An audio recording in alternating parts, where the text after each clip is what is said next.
Selamat pagi, Assalamualaikum warahmatullahi wabarakatuh. Ya, hari ini lanjut ya ke materi selanjutnya. Ya, ini adalah salah satu materi dari perilaku organisasi. Materinya untuk sesi 4 ini, kita membahas berkaitan dengan emosi dan juga suasana hati. Ya, emosi dan suasana hati ini merupakan salah satu poin penting bagaimana nanti akhirnya para pegawai itu bisa memaksimalkan potensinya. Emosi dan suasana hati ini merupakan salah satu bentuk treatment ya agar pegawai bisa melakukan setiap pekerjaannya dengan baik. Ya, baik kita lanjutkan. Nah, ini adalah yang akan kita pelajari hari ini ya. Diawali dengan suatu pertanyaan. Mengapa ya emosi dan suasana hati itu begitu penting di dalam organisasi? Kemudian masuk ke poin nomor 2, perbedaan antara perilaku rasional dan juga emosional di tempat kerja.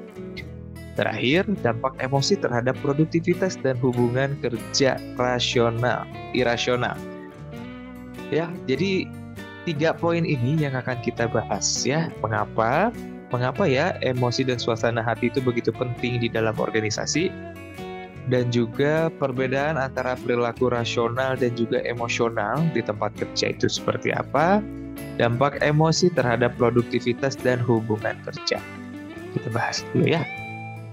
Ya, kita kan sebetulnya membahasnya adalah emosi dan suasana hati. Itu merupakan 2 konsep yang terpisah, yang berbeda ya, namun memiliki satu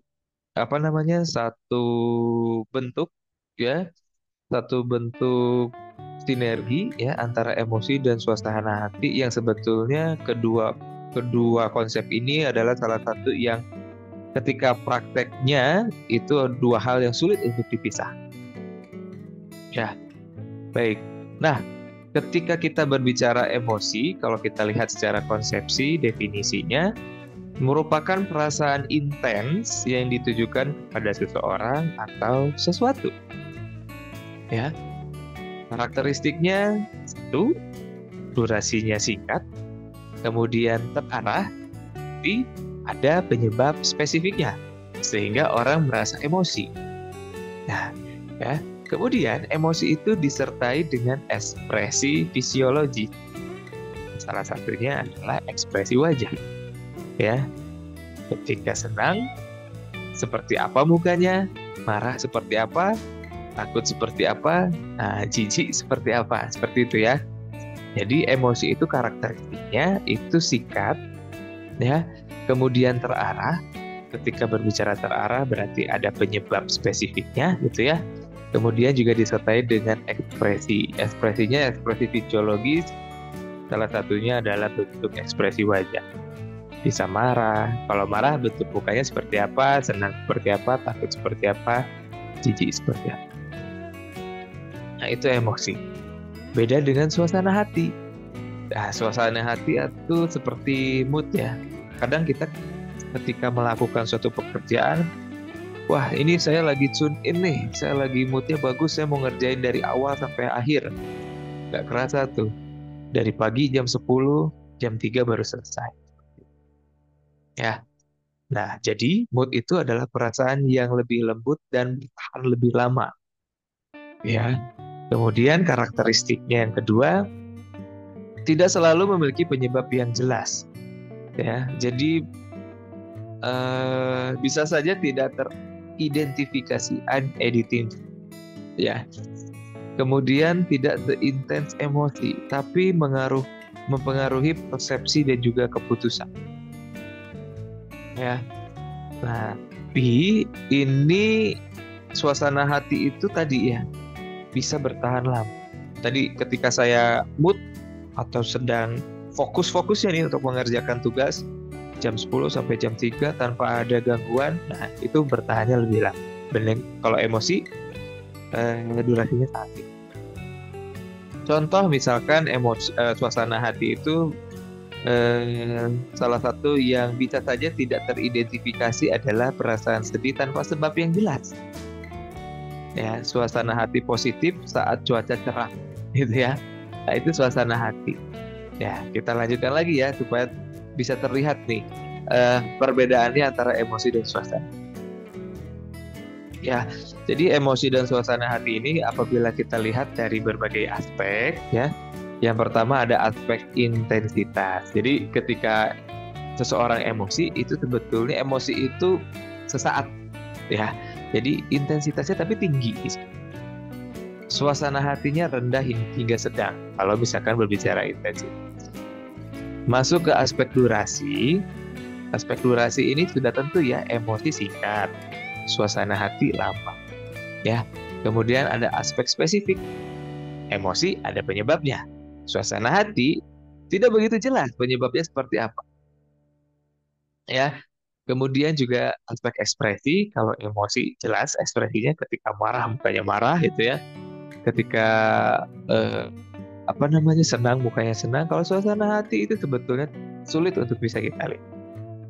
Ya, tidak terekspresikan dengan fisik kalau suasana hati. Ya.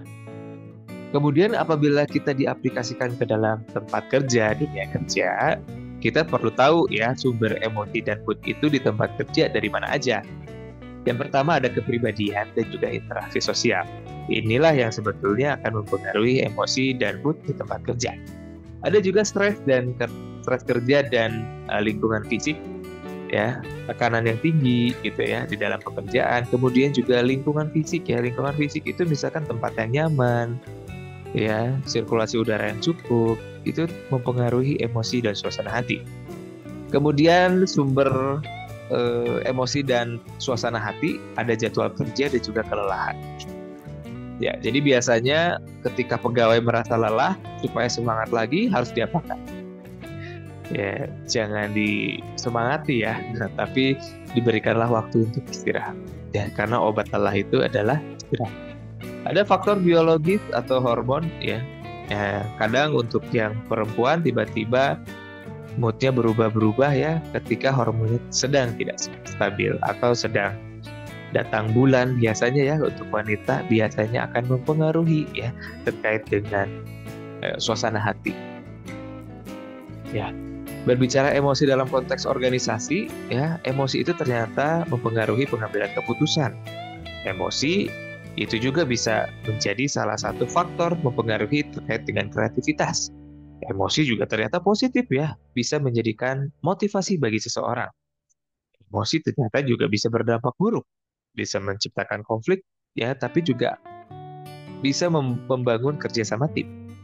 Contoh misalkan seperti ini, pemimpin yang terlalu emosional versus pemimpin yang stabil secara emosional. Ketika emosional pasti pengambilan keputusannya akan tidak rasional ya, berbanding dengan pemimpin stabil yang emosinya stabil ya. Itu pasti pengambilan keputusannya akan lebih rasional terukur dibandingkan dengan pemimpin yang sedang emosi. Nah, gitu ya. Maka dari itu, ya di dalam organisasi perlu ada yang namanya manajemen emosi. Ya. Jadi mengatur emosi untuk memenuhi standar harapan organisasi. Ini biasanya ada di bentuk pelayanan, ya, pekerjaan yang dibentuk pelayanan. Salah satu manajemen emosi, teman-teman pasti pernah mendengar namanya EQ, emotional intelligence, atau kecerdasan emosional yang bisa mengatur terkait dengan emosi. Kapan saya harus emosi positif, emosi negatif, kapan itu harus dikeluarkan, kapan itu harus ditahan. Ya, seperti itu. Itu adalah emotional intelligence, salah satu untuk mengatur ritme emosi. Ada kesadaran diri emosional ketika kita merasa kita emosional, berarti kita harus sadar diri dan harus bisa mengendalikan hal tersebut, apalagi emosinya adalah emosi negatif. Ini nyambung ya ke pengaturan diri, masuk ke empati dan juga keterampilan sosial. Bagi seseorang yang sebetulnya pandai mengatur emosi, maka keterampilan sosialnya sudah lebih tinggi dibandingkan dengan yang sulit untuk mengatur emosi seperti itu. Ini merupakan strategi mengelola emosi ya di tempat kerja. Ketika negatif betul-betul harus dikelola. Kalau emosi yang positif betul-betul ritmenya yang perlu dijaga.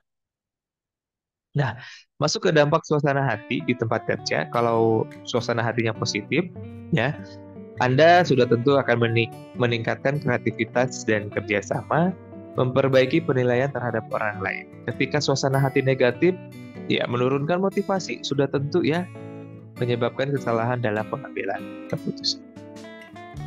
Nah, silakan ya, ini masuk ke refleksi atau diskusi kelas, silakan nanti dijawab di forum diskusi yang ada di e-learning, ya. Pertanyaan yang pertama, apa emosi yang paling sering muncul di tempat kerja? Mengapa? Bagaimana kita bisa membantu menciptakan suasana hati positif di organisasi? Silakan untuk didiskusikan. Teman-teman yang sedang bekerja boleh diaplikasikan atau dilihat ya berdasarkan di tempat kerja. Ya. Jadi refleksinya atau diskusinya hari ini adalah emosi yang paling sering muncul di tempat kerja itu apa, ya, dan mengapa? Kemudian bagaimana kita bisa membantu menciptakan suasana hati yang positif di lingkungan organisasi. Ya, terima kasih. Itu saja pertemuan kita hari ini terkait dengan emosi dan juga suasana. Ya, terkait dengan emosi, silakan ya di manage emosinya, ya. Kemudian suasana hati, silakan juga dibentuk suasana hatinya sedemikian rupa sehingga suasana hatinya bisa lebih positif lagi, dan itu akan membawa dampak positif bagi Anda ketika bekerja di lingkungan kerja. Terima kasih. Kita ketemu lagi di waktu dan tempat selanjutnya di sesi 5. Atur nuhun.